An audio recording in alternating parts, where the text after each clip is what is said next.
The MMEA All-State Audition website states that bowings and fingerings in the parts are suggested and may be modified. So I will share with you some of the bowing changes that I made and the reasons for making those changes.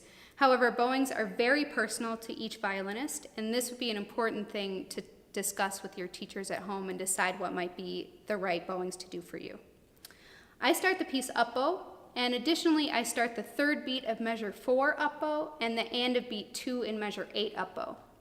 The biggest change I made was to split the slur between the high F sharp in measure 12 and the high A in measure 13.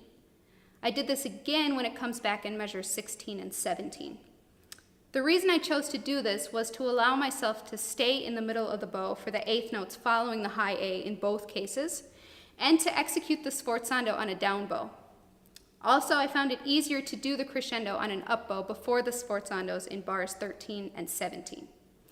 These crescendos and sforzandos are the only dynamic markings in the entire piece beyond the initial marking of a fortissimo at the beginning, so you should feel free to make a big deal of it. Again, these are just suggestions for what worked for me. Bowing decisions are a good thing to discuss with your private teacher or school orchestra teacher.